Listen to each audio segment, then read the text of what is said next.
Welcome to Bouqui'S. You know what we do here. We don't talk about the glit and the glam. We talk about the grit and the grind. We bring your favorite people to share their stories so that you know that if they went through that and they're making life, you have no excuses. And in the building today, drum roll for the one and only Grammy Award winner, Harmony Samuel. Yo. How you doing? How are you? I am very well. How are you? I am very well, thank you. Awesome. Bookie, how long we go back? We go back what? Almost 7 years. Oh my gosh, yes. But I actually met you in London, remember? Yeah. That's the first time we met. Yeah, for real. Yeah, in I think Tolu Usu brought me to your studio in Tottenham. Yes. Uncle T. Oh my God. That's how long I've known you. I've actually known you longer than that. Uncle Tony. Yeah. That's like wow. Bro, I remember him. Good guy. How are you? Very well. Very well. I cannot complain. Very grateful. And I'm excited about, what God is doing in life. So, Good. Welcome to Bouqui'S Place. It's gonna be an amazing. Congratulations. I love the background. Yeah, it's some cute guy I met in you see? I love the background. Thank you. Good. So I had to log off because we need every single second, so I'm not going to talk too much. So what we do here at Bouqui'S Place is we practically equip people with resources. Right. Resources they need to do destiny. And I know a bit of your journey. In a world where everybody's talking about things that don't matter, we tell them stuff that they need to hear so that they know that destiny has to be apprehended. You're not going to sit down and look pretty. You have to put in the grind, put in the work, and do whatever you got to do. So this is how we do it. You share your story. You start from the beginning and where you were born, and we transition with you. Anywhere you go, Harmony, we're finna go with you. So welcome to this place. Well, thank you for having me on your show. I'm very excited to be on it, and then congratulations on all the episodes you've done. I saw a couple of them, and you're doing very well. I think that's awesome. For those, most people know. I guess they've read the bio. I'm a British born from Nigerian parents. We born and raised in London, South London to be honest, and then I ended up moving to North London, and so I've experienced both sides of the world. Grew up in a very Christian home, born again Christian home. My parents are pastors and evangelists, and very musically orientated. And then, grew up in the church, but then I went to an all-white Catholic school. And so I had a different experience at school. And then we grew up in the middle of the hood. So I had a different experience. So it was kind of, what I'm saying, is like, I was multifaceted.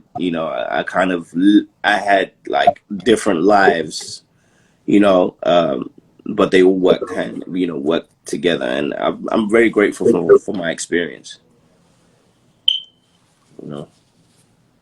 Okay.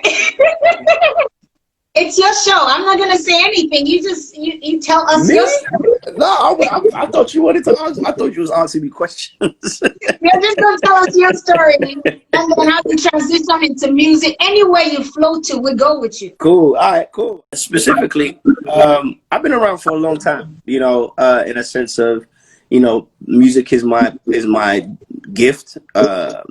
Born and raised in London, like I said, and I always knew music was something that I wanted to pursue. And so if you look in the Bible, it says your gift will make way, but way to what? What does your gift make way to? And I feel like I just figured out the way was to my purpose, right? So a lot of people go into their lives using their gift, not realizing there's a purpose behind the gift, right? Or actually there's something more deeper that you're supposed to achieve when you get to your gift. So a lot of my experience over the last 20 years has been my gift directing me to my purpose, right? And so at first, I feel like everybody that acknowledges their gift has that superhero syndrome, right? If you ever watch a Superman movie, the first thing that happens when you have a gift is that you kind of are in denial. Like, is it really a gift? Like, am I really special? That's the first thing most superheroes struggle with, is like, is this a real gift? Like, why am I different from everybody else? Whether it's music, basketball, athletics, entrepreneurial, whether it's business, whether it's, whatever it is, like, the first thing is acknowledging that you have a gift, right? Then the second thing is, if you watch superheroes, they start to test out their gift once they believe their gift works. So they start experimenting. And so for me, once I realized that my music was a gift, was a real gift, I started to train it. All I wanted to do was train, so I would play instruments all day. And the only place I could play instruments was church, because my parents denied me any music lessons. I mean, we couldn't even afford music lessons. And they just weren't allowing us to go to music environments. Nigerians, like, they're very protective about what the image the child has, right? So I spent a lot of my time at the church house, because that was the only place they felt safe. You know what I mean? So I could do anything. If I wanted to do anything and I was like, it's at church, they won't let me do it.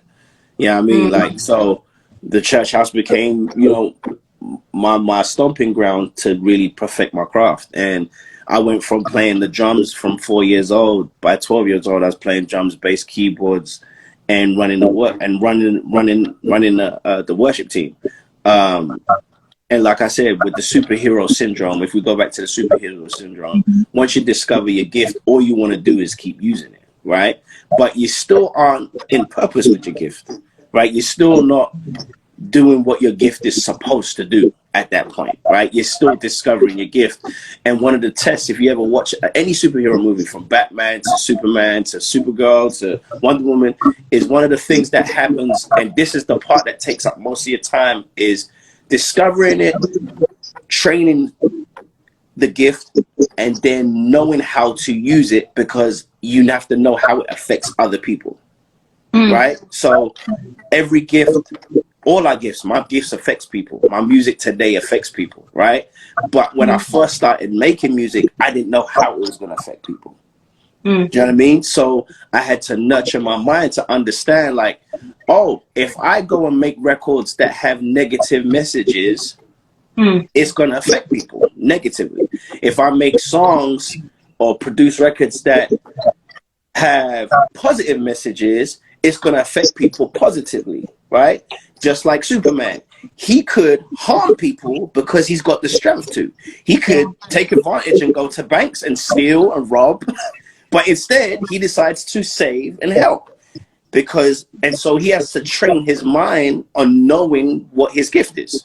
So that was my whole process. Like, I only just discovered this about a year ago, that my whole process in life was, and everything I did, and when we look at it like God is delaying us from our blessing, it's like, no, you're learning how to use your gift. That's really what it is.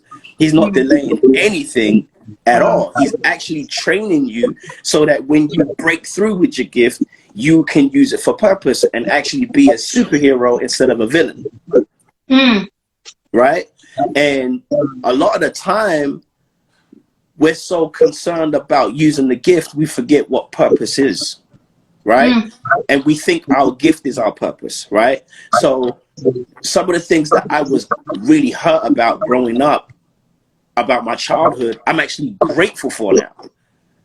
You know what I mean? Some of the restrictions and the discipline that my father had over me, I'm so grateful for right now, because I realized, like, that was the way God designed me to kind of home in on my gift. Because my gift isn't just the musical instruments that I play. It's my gift is also foresight, to foresee how this song that I haven't made yet is going to affect millions of people. That's a gift.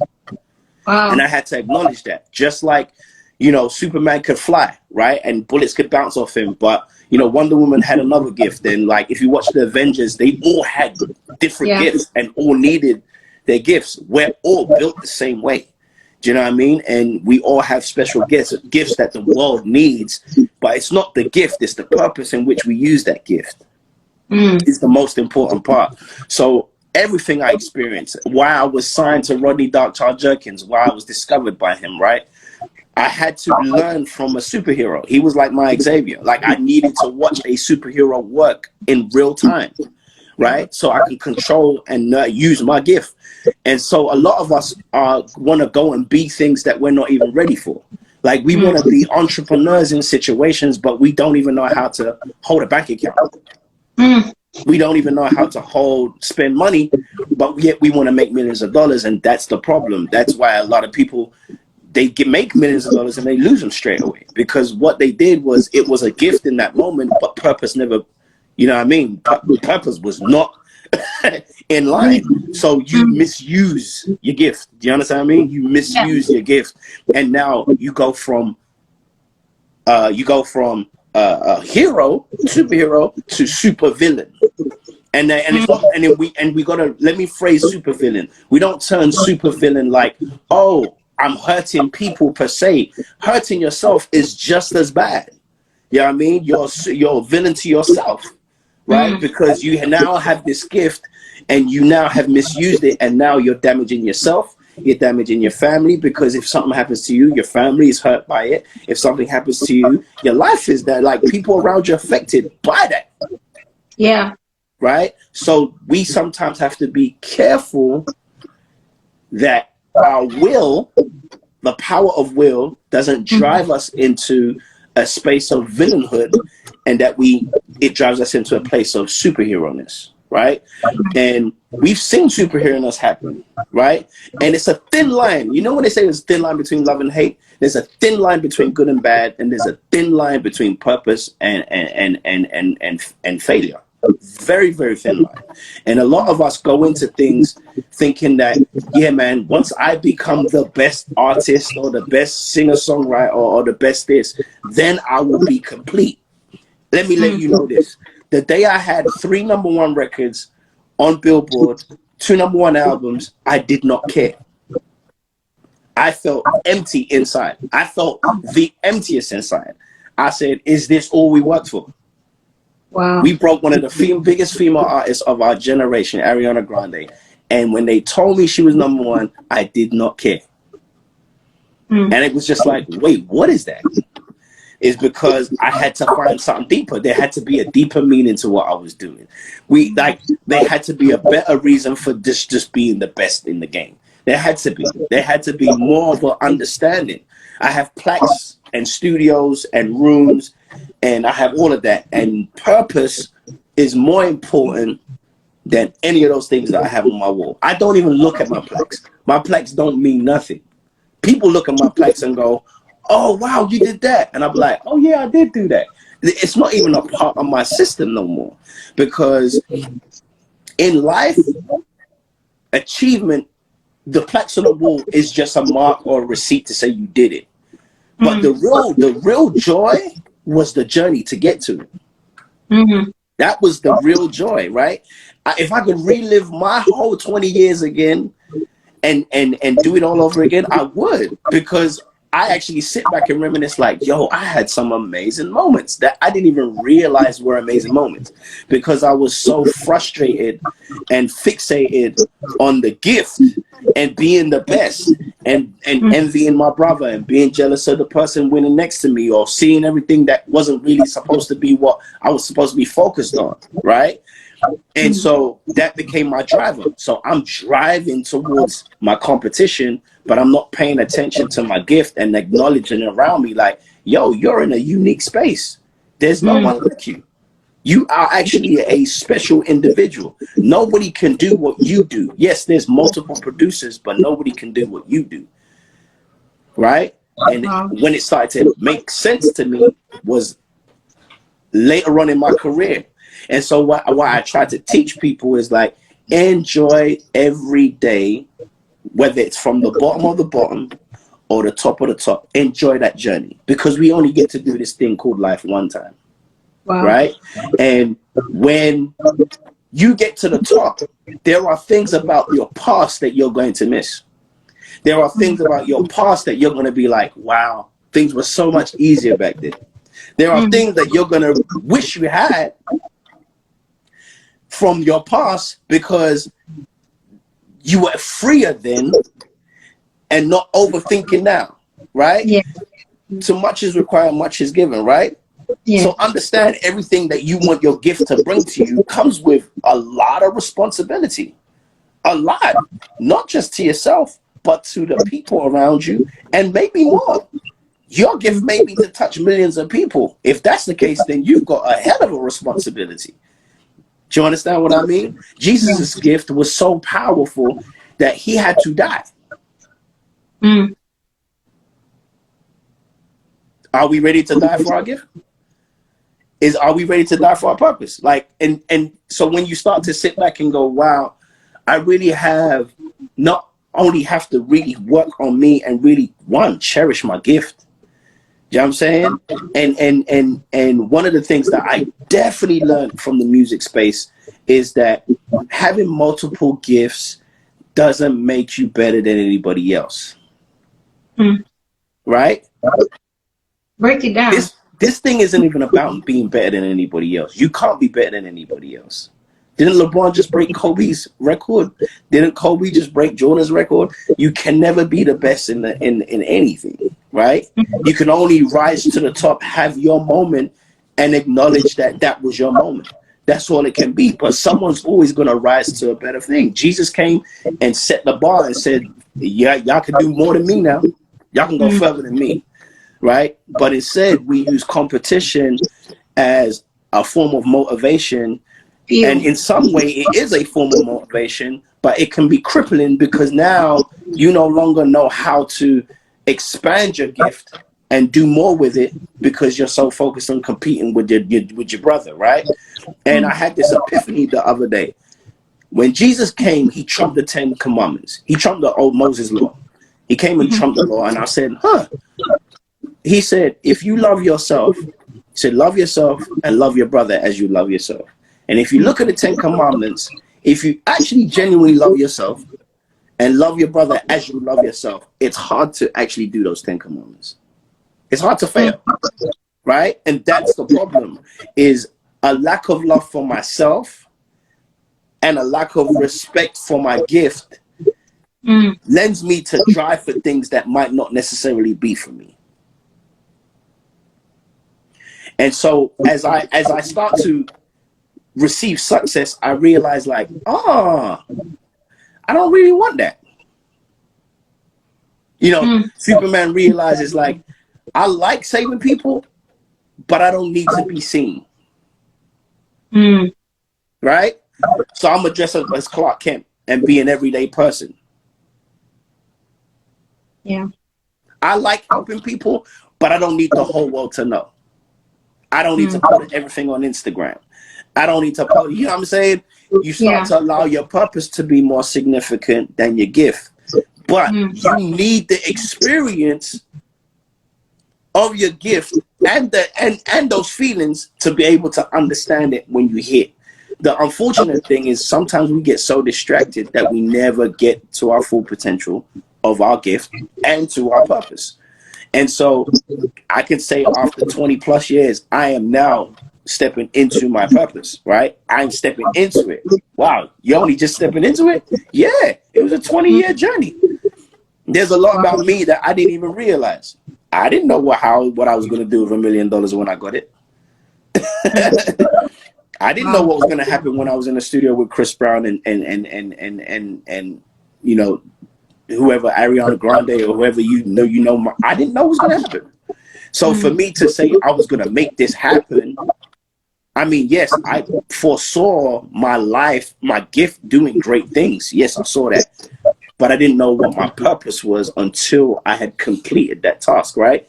Nobody knew. The children of Egypt knew they were going to be free. The children of Israel knew they were going to be free. Did they not? Yes, they did. Yeah, did they know they were going to be in the wilderness for 40 years? No, they did not. No, they did not.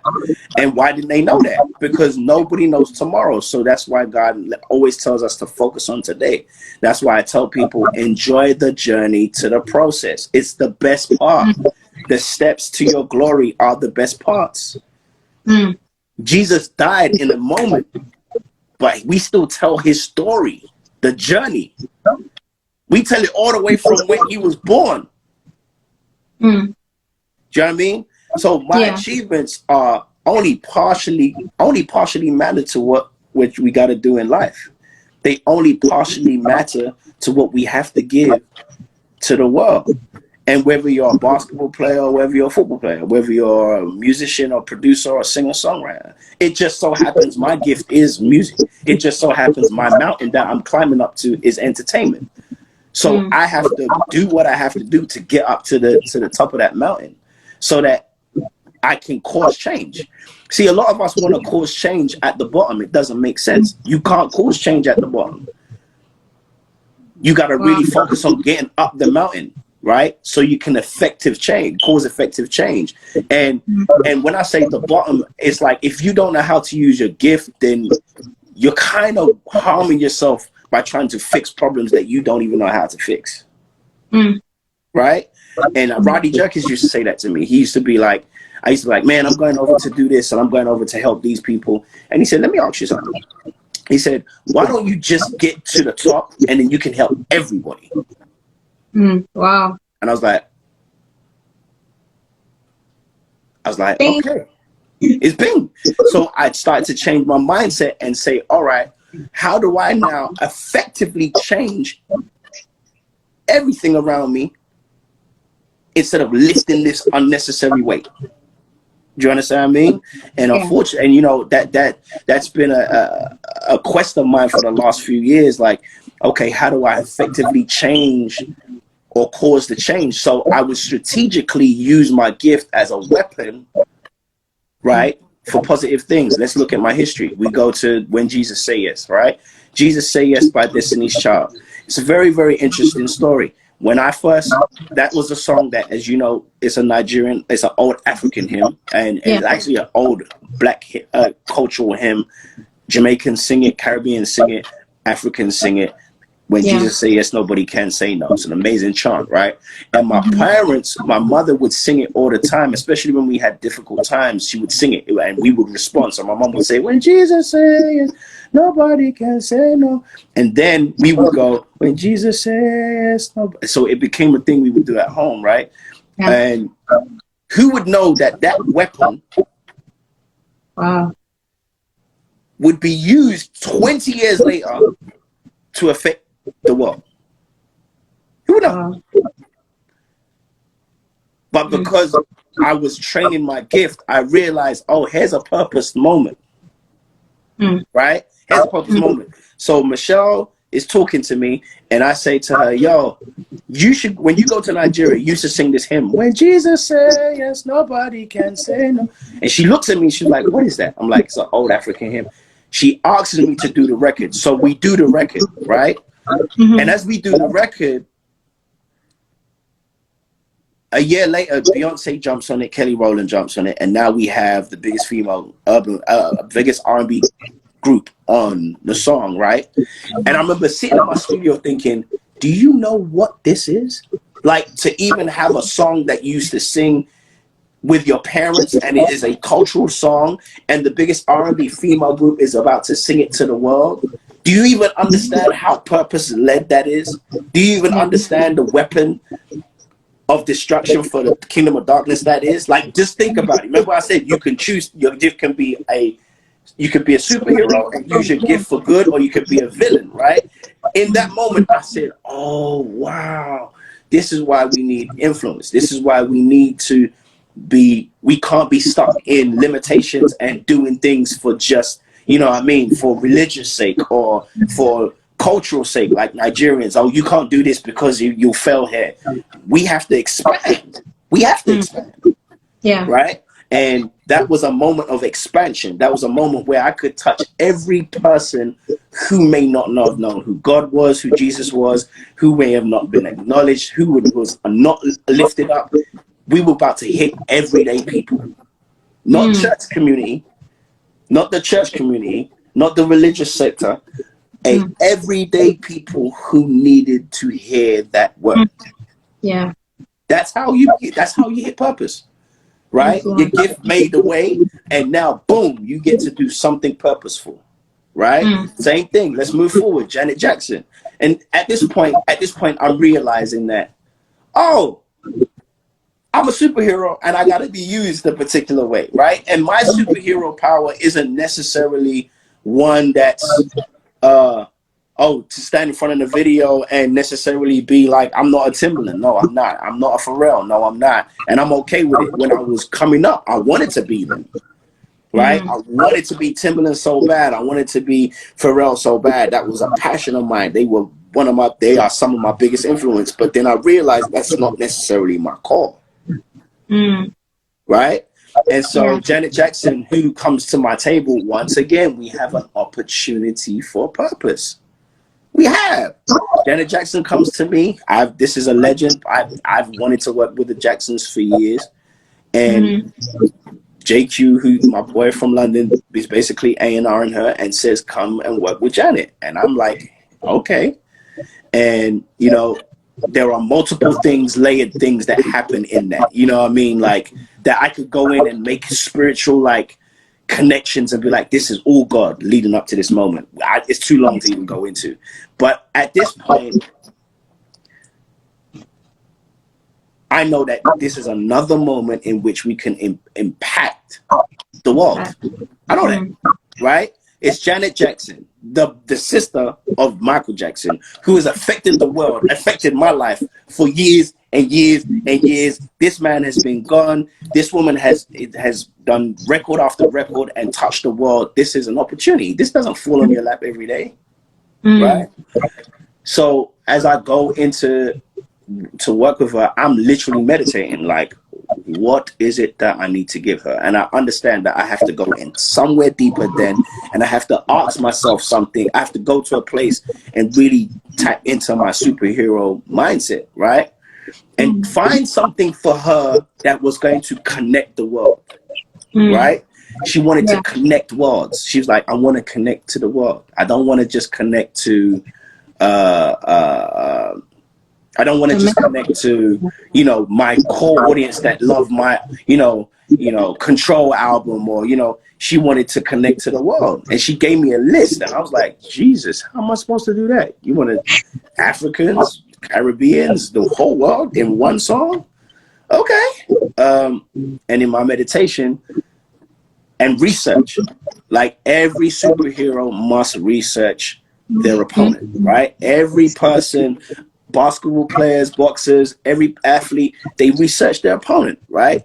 And I had to research, you know, even though she wasn't my opponent, she was my client, I had to research her history. And one of the things, and she had done so much, like how do you create something great for someone who's done everything great? For 30 plus years. How do you even make an impact? Right? And so I said, all right. And in my research, I noticed one thing. So a couple of things for everybody listening. Pay attention, do research. That's one.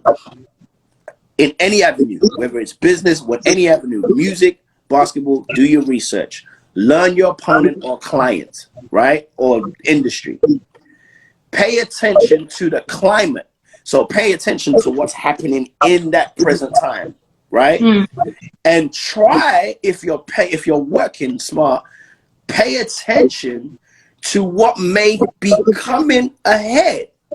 We all have a spirit called discernment. We can tell if we spend the right time doing the right things in meditation, in research, and discovery, and paying attention to what's going on. Like you could wake up and look at the sky and be like, oh, it's going to rain today. That's, you know what I'm saying? That's paying attention to the climate right now. Yeah. You put those into effect, right? And you concentrate. And like I said, my biggest equation, my biggest part of that equation is add God to it, right? Add God to it, release it to God to be like, hey man, I need you to kind of like, you know, acknowledge that there is a there's a higher power that can give you the access, right? Yeah. You will see the future.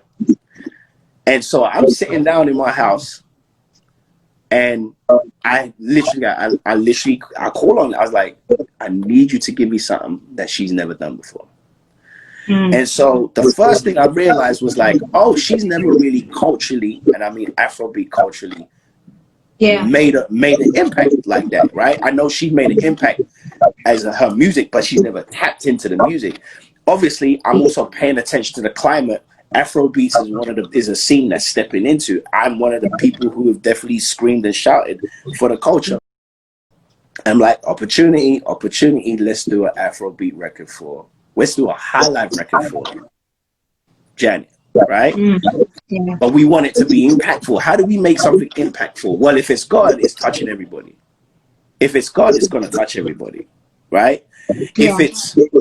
If it's sexual, it's only going to touch certain people. Yeah. Right? Because not everybody's in a sexual place. Yeah. If it's about money, it's only going to touch certain people because not everybody's financially wealthy. Yeah. Right? But if we want to touch the whole world, we have to acknowledge the whole world. And we wrote a song called Made for Now. It started with me being in the shower, and I heard, it was like heaven opened up and played the guitar in my ear. Like, it was like I heard it for real. I jumped out that shower. I ran to the studio, and I was convinced. I told everybody. Now, this is another thing when your gift kicks in. You know when nobody knows. You know, even when the doubters tell you it's not going to work out, right? When you know, everybody will be like, I don't know, H. Everybody in the studio was like, I don't know, H. I said, I'm telling you, this is the record. All right, we'll see. We'll follow. And when you know your gift as a superhero, you start to lead everybody, right? I started to lead the whole squad. And everybody started to trust that, okay, since he knows, let's just follow him. Man, by the time we finished that night, everybody was like, H, how did you know? Because you got to understand, the guitar line was in my head. I sung it in my phone. I ran to the studio. I told my producer, JV, I needed him to play the guitar. He was playing. I said, no. I need you to go into the Haitian world, where the deepest part of Haiti, and play that guitar, right? And by the time we finished, I put the beat to it. We started putting the melody on it. The boys started writing the song, and we came up with Made for Now. And made for now, not tomorrow. Isn't that what the Bible says? Worry not about tomorrow, but focus on today. Daily bread, basically. Yes. Do you see how we did that? We made a worldwide song with Janet Jackson, quoting the Bible without speaking in tongues, screaming at tongues, and doing a whole bunch of stuff. Wow. Do you understand what I mean?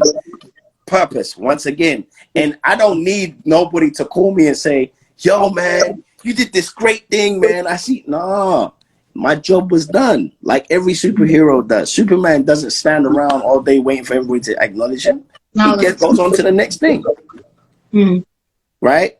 So I wasn't waiting for the acknowledgement. Right?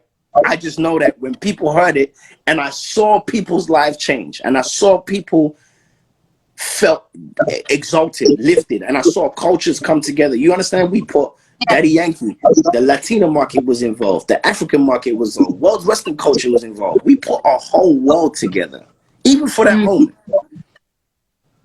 Right? Wow. And Janet led us to the promised land with that song, and job done, on to the next. You know what I mean? And you know, a lot of people got to understand, that's when you start to realize, oh, this is purpose. Like, I'm affected. Like, I believe Michael Jackson woke up one day and was like, when he started saying songs like Man in the Mirror and Healed the World, make this I believe he tapped into purpose. He was like, oh, no. I'm not going to just be Michael Jackson, the superstar who can sing great and dance. I'm going to touch the world and make an impact. Yeah. Michael Jackson had people in auditoriums looking like they were worshiping. I was like, yo, this is crazy. Yeah, yeah. Because he understood his superhero power, right? And we all have it. You have it, Bouquie, I have it. We all have it. Some of it's loud. Some people have a loud one. Some people have a quiet one. Some people are incognito. Some people are a mystery. You know what I mean? Some people need to be out in front. Some people can do their work behind.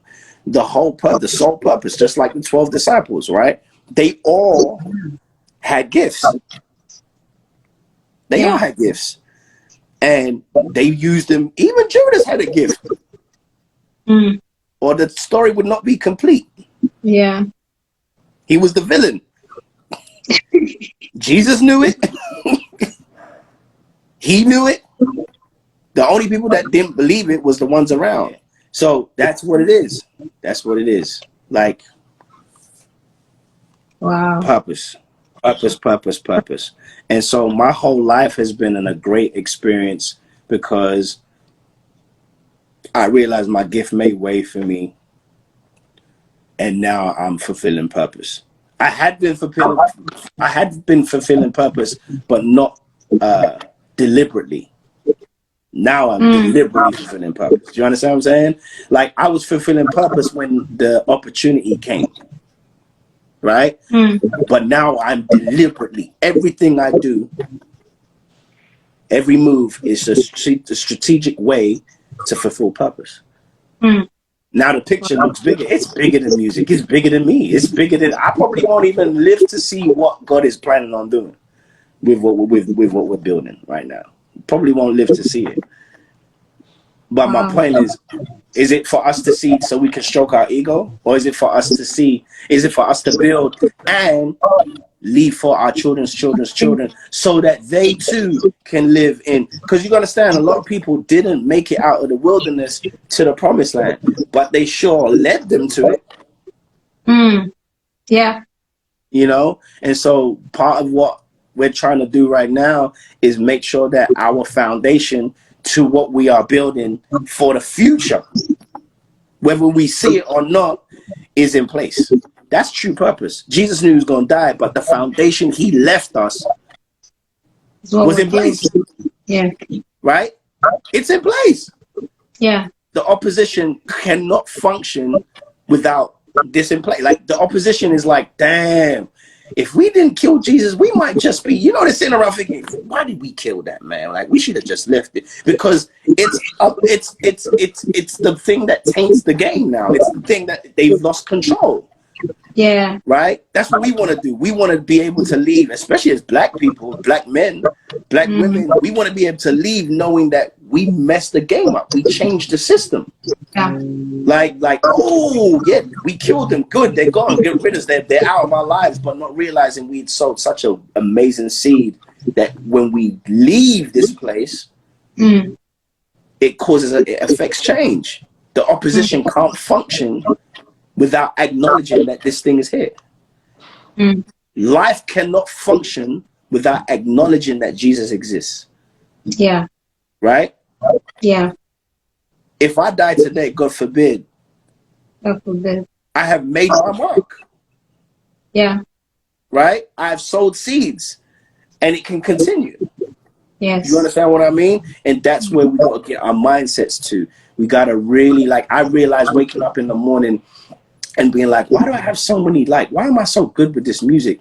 And then struggling with the 9-to-5 systematic thing that I was like, I wasn't born to wake up and go to work and come home and wake up and go home, like, do this cycle 9 to 5 every day and then back to this, and the monotonous lifestyle. And I said, and no, not that I don't feel like people shouldn't do it, but there has to be more to than just that cycle. There has to be, even if you're in the 9 to 5, who are we affecting? How are we affecting? Do you know what I mean? Maybe you are doing a 9 to 5 and you're supposed to affect change in that 9 to 5. That's a window for you to affect change.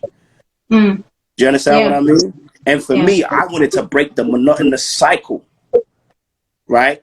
I wanted to be able to hit purpose. I wanted to cause the kingdom of darkness problems.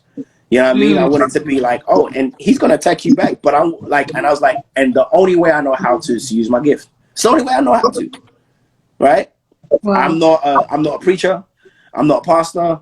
I don't own a church. It's not mine. That's not my way. This way, though, my way is I'm affect change in this music space. How? Wow. By creating the content that could affect change. This Is Why I Love You, another song that has sold millions of records, that has over 200 million streams across the world, was a love song from Major to God. Another Moment. Mind you, the song, and this was a guy that nobody knew. I mean, the industry knew, but the world didn't know who he was. Yeah. And now he has one of the biggest love songs in history. Yeah. Do you know what I mean? And that was when we were writing the song. By the way, the song originated from a song called Chicken Salad Sandwich. But when we were writing the song, and once again, God tapped me on my shoulder and said, "That's the record right there. You need to work on that." When we were writing the song, he was trying to write love words to, you know what I mean, to a person. And then we prayed, and then he was like, "Man, I'm just gonna write a love song to God." Another Bible quote. I love you because you love me first. That's what the song's about. Wow. We go to weddings, funerals, anything, everything you can think of that connects people, that song could be played. Yeah. Purpose. And that's what we need to be used. That's my story. Like, I was like, I didn't understand it before, but that is really my story. Like, at first I was like, yeah, man, I'm trying to be the dopest producer. Nobody got beats like me. And then God was like, it's not about your beats, son. It's not. It really isn't about your beats, and it's not about your studio. It's not about your accolades. Because I've been around super producers who have accolades that make mine look like a joke. I was mentored by one of the biggest producers in the world. Do you understand what I mean? Like, I saw him every day, and that didn't necessarily bring him joy. I would talk about it like, Ronnie, what was that about? And I could tell he didn't really care. You're going to tell us how you met him, though. How did I meet Ronnie? Once again, another spiritual moment. Ronnie. So I ended up in Los Angeles. That was a miracle. And when I got to Los Angeles, Anthony, to piggyback on what you just said, I was thinking while you were talking, what is the place of location in fulfilling purpose? Because, you know, would the story be the same if you were in London? I want you to just go both of them. Great. So this is another thing. You know, the Moses story is probably my favorite story in the Bible, right? The Moses story is probably the best story in my favorite story, because there is so many things that I relate to, right, in the Bible, right? And I use that a lot as kind of like leverage to move on. So what was one of the things that I would say? You definitely have to be willing to move. The thing about, I always say, well, God, why don't you just kill the Egyptians and give the children of Israel the land? I know, right? Right? They could have just killed the Egyptians and given them the land. Instead, he uprooted them because there was something they had to learn. See, I was never going to do it in London because God wanted to break a mindset from me. So I had to experience it in another land. Right? And I also had to be a doorway for other people to know that they could do it too. Do you understand what I mean? And that was just my purpose. The one thing I would definitely tell people is this: it's bigger than the environment. You just gotta be willing to get up and leave. Right? You gotta be willing to get up and get out of where you are. Do you know what I mean? And sometimes it might be somewhere stupid that people are like, why are you moving over there? Tiwa Savage moved to Nigeria. I use Tiwa Savage. She told me 10 years ago she was moving to Nigeria to be the biggest female artist in Africa. And I laughed. I said, you bugging. In Africa, they don't even have a music industry over there. But what do I know? I could only see so far. Right? And so she asked me to support. I did. And 5 years later, she became the biggest female artist in Africa, and now is like an international superstar because she was able to see beyond her limitations, right? she's like, I'm not going to allow America, England, Europe, or any other place to limit. To suppress my, yes. Right. So she was willing to go to a place that had nothing and build something, right? There was nobody in that space like her at that time. I remember I did the first single called Kelly Kelly. Nobody in that space like her. Nobody. Right. And so for me, that for me is genius for me, when a person can step out of their comfort zone and take a risk, right? It was a risk to come to LA because I was a British kid. No one knew who I was. And it was just like, who's this kid walking up in our studios or walking up in our meetings and playing these loud music? But God was genius. Like, he put me under someone who could verify me. You know what I mean? So when I moved to LA, I had Rodney Jerkins co-sign.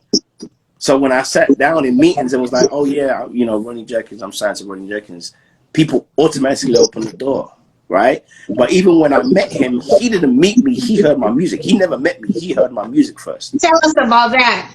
So I flew to LA to have a meeting with an executive, and the executive basically just shut me down and was like, you know, basically told me I was okay, right? And I pretty much I felt like I flew to LA for no reason.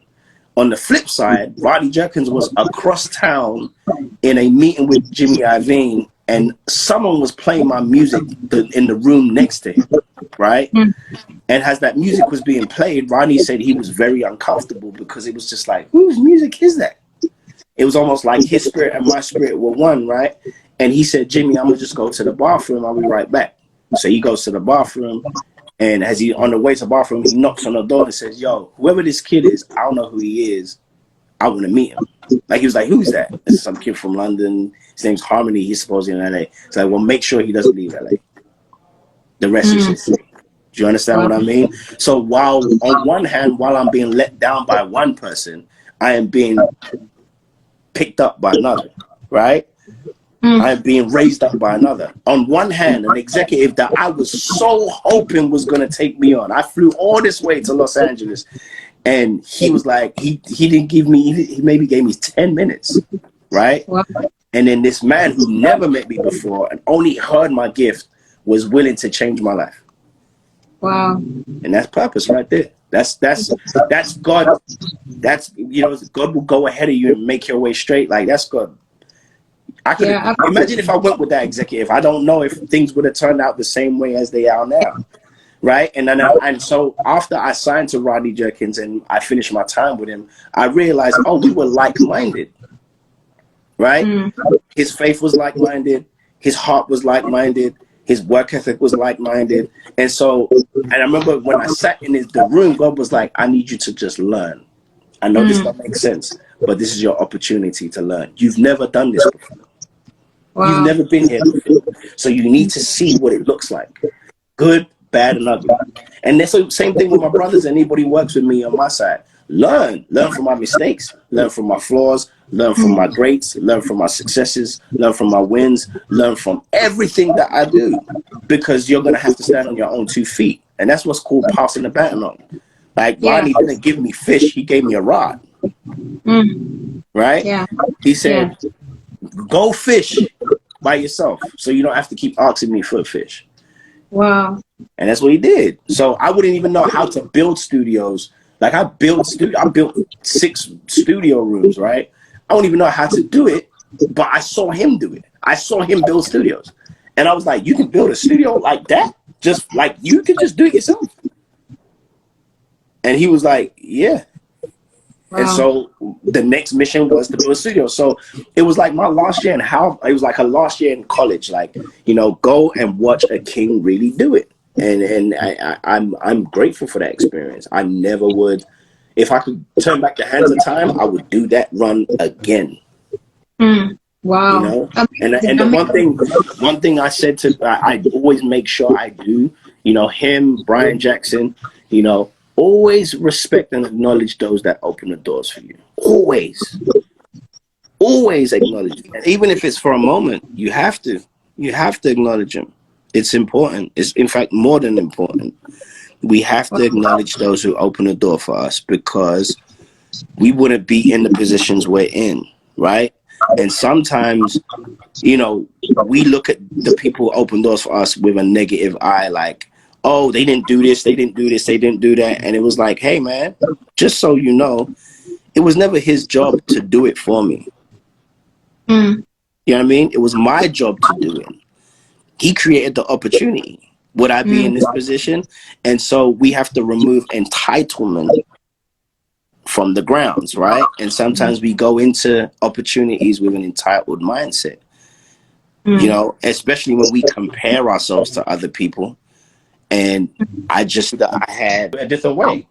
I had to do it a different way. I knew that I had to do it very differently. I had to give Rodney his acknowledgement, and I was graced. I said, "Leg, man, the fact that I'm here in Los Angeles with, like, from London, a dream that I never thought could take place. The fact that I'm here, I'm going to do the best I can with the opportunity. I'm going to give it everything I can, and I'm going to show you that I appreciate it by making sure that I do not embarrass you." Right? So I did. And, you know, I didn't expect him to do anything, but he did everything I needed him to do. Get me here. Wow. Harmony, this is such an inspiring story. What we do here is we practically equip people with tools and resources, right? So you said that when you went to see the executive that you thought was going to give you the big break, he shut the door in your face. Definitely, it wasn't like it was the second minute that Rodney called you Black Child's like, oh, come. Oh, how did you navigate that season? Because you said you were heartbroken. You must have gone home. What was going on in your mind, and how did you overcome it? Because you could have just gone back to London the next day. Well, I learned something that moment was, you know, when Jesus say yes, nobody can say no. That song came to mind. But I also learned that you have to always stay positive, right? Even in a no. A no doesn't mean never. Right? And even though that door was shut there, another door was open somewhere else. Because literally, as I left that meeting, I was really mad and upset. And then I got the call within 10 minutes that I needed to go meet Rodney. Right? Wow. But that's not even the biggest part. Yes, that's a lesson. One door closes, another one opens. The biggest part is that I left, even though I was upset, I left the room with a gracious mindset, like, thank you, glad to meet you, I appreciate you, and, you know, whatever. Fast forward 7 years, I ended up working with that same executive. So you just never know when something has to circle back. And we had that discussion, and I was like, hey, you don't remember me from, you know, back then when I came to see you? He was like, oh, I remember, right? But at that point, you know, so imagine if I had been negative in that space and been rude and said something disrespectful to him. 7 years later, he may have had a different outtake or outlook on me, and would have probably, and, you know, we probably would have missed an opportunity.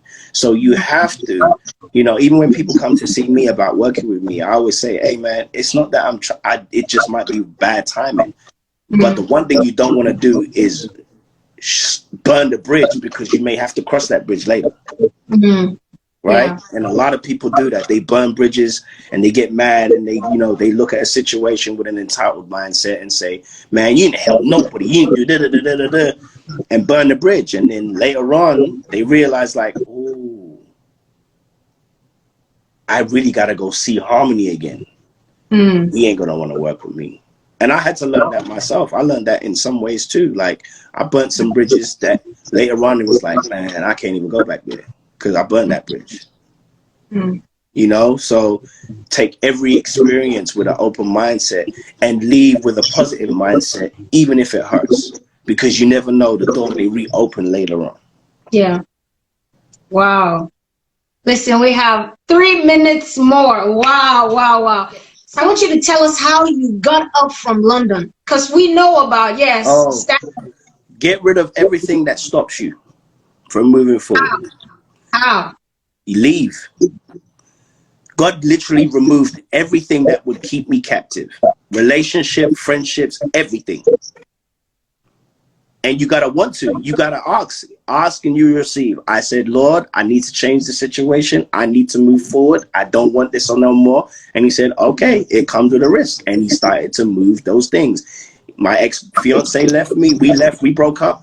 A lot of my relationships changed. A lot of my friendships changed. A lot of my people that I was working with weren't around. And now the opportunity to walk forward, I had nothing holding me back. A lot of the time, we don't make moves and choices to move and up-move ourselves because we attached.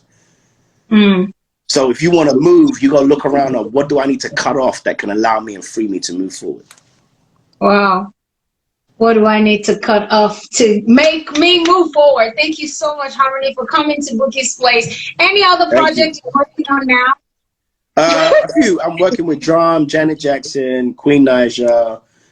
We got our own label that's doing its thing, BOE Records. I'm very excited about it. We have some amazing artists that we will launch this year, next year, and we're just building the empire, man, and building the kingdom. We're doing this good. We're doing this for God.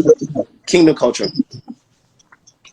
H Money, everybody. Thank you so much for coming to Bouqui'S Place. Where can we find your stuff? How can we find it? And all that. Follow me on all my handles, Harmony Samuels, or go to boeglobal.com and we will be there. Definitely, definitely. Thank you so much for coming to Bouqui'S Place. We have 28 seconds remaining. God bless you, Harmony. Thank you for taking time out. Yeah. People are saying come back. I said, I know this 1 hour he squeezed himself. So speak to us in Yoruba. Bouquie, we'll do it again. Let's figure it out and do it again. Let's do it again soon. Speak to us in Yoruba. Speak to us in Yoruba. Wash it later. We'll do another one. Thank you so much.